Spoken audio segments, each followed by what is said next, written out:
bukan sekedar pisau, tapi ini investasi untuk hasil sembelihan yang sempurna. Lupakan drama pisau tumpul di tengah proses penyembelihan.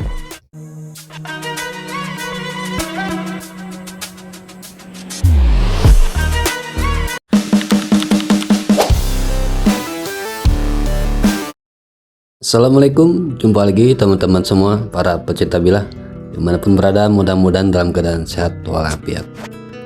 Pernah nggak sih kita niat sembelih sapi dengan hikmat, dengan tenang sesuai syariat, habis itu malah ribet sendiri karena pisaunya kurang perform. Bukan nggak tajam, tapi kurang stabil. Baru satu ekor udah minta diasah lagi. Padahal proses sembelih itu butuh satu hal penting, sekali tarik, bersih, cepat, dan minim trauma. Nah, jadi pertanyaannya, sebenarnya pisau sembelih sapi yang ideal itu seperti apa sih? Kali ini kita bahas dari sisi metalurgi, desain, sampai kenyamanan grip. Santai aja, ini bukan kuliah teknik, tapi insya Allah bisa menambah sedikit wawasan. Kebanyakan fokus orang itu yang penting tajam. Padahal semua pisau bisa tajam, tapi nggak semua pisau bisa konsisten tajam. Nah, disinilah ilmu metalurgi bermain. Pisau ini pakai baja Bohler N690. Yaps, ini si bule dari Austria. Ini bukan baja kaleng-kaleng, soalnya kalengnya udah sungkem duluan.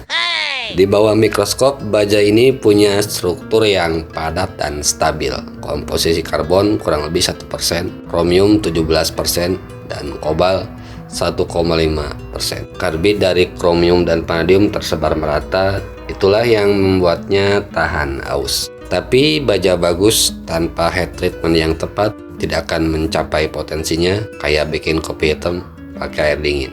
Pisau ini dikeraskan hingga 60 Hz. Ya, 60 Hz itu bukan sembarang angka, tapi angka yang melalui proses dengan tempering yang menjaga keseimbangan antara keras dan tangguh. Karena terlalu keras bisa rapuh, terlalu lunak juga cepat tumpul. Seimbang, balance itu kuncinya. Kalau ibarat tim sepak bola, karbon itu ibarat striker. Dia kerjanya nyetak gol, perannya bikin pisau keras dan tajam. Kromium itu ibarat bek tangguh. Kalau di timnas kita kayak Jay Ijes, ada Rizky Ridho, ada Justin Hubner, itu yang bikin pisau jadi tahan karat. Vanadium itu playmakernya yang ngatur tempo ritme permainan. Yaps, dia ngebantu pembentukan karbid yang bikin edge retention lebih awet. Sedangkan kobalt itu head coachnya. Dia nggak bikin gol, dia nggak tackle lawan, tapi dia bikin semua elemen bekerja dalam sistem yang rapi. Hasilnya, pisau ini bisa keras sampai 60 Hz, angka sweet spot, bukan sekedar angka, dan stabil. Bukan tajam di awal saja, tapi tajam konsisten dan gak gampang chipping. Panjang bilanya 20 cm, tebalnya 4 mili. Untuk sapi, kita butuh bila yang cukup panjang supaya sekali tarik bisa menjangkau area vital tanpa gerakan bolak-balik kayak gosok sepatu. Semakin sedikit gerakan, semakin cepat prosesnya, semakin baik secara etika dan teknis. Tebal 4 mili bikin bilah rigid, nggak flexing berlebihan, jadi tenaga tangan kita tersalur maksimal.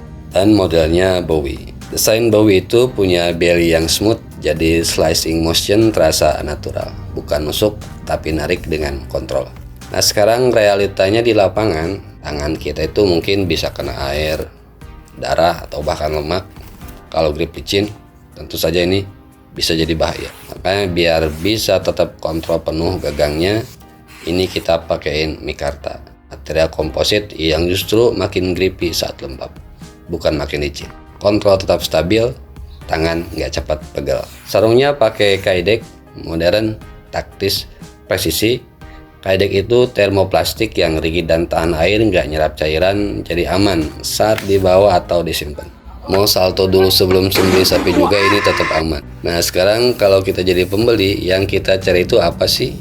Yang jelas bukan cuma pisau tajam, tapi pisau yang tahan lama, stabil performa, aman digenggam, udah friendly sama tangan, tahan karat, layak buat kerja serius tahunan. Jadi pisau ini bukan buat gaya, bukan sekadar buat koleksi pajangan, tapi ini tipe alat yang kalau dipakai kita langsung ngerti kenapa speknya begini. Kadang solusi itu bukan yang paling murah, tapi yang paling tepat. Dan kalau kita tiap tahun selalu butuh alat sembelih yang proper, ya masuk akal kalau investasinya juga harus proper. Nah, jadi pisau sembelih sapi yang ideal itu bukan soal tajam aja, tapi soal metalurgi, soal desain, soal kontrol, dan tanggung jawab dalam prosesnya. Kalau kamu termasuk tipe orang yang nyari alat bukan cuma buat hari ini, alias buat jangka panjang, buat investasi, ya mungkin ini yang lagi kamu cari. Memahami baja adalah menggunakannya dengan benar.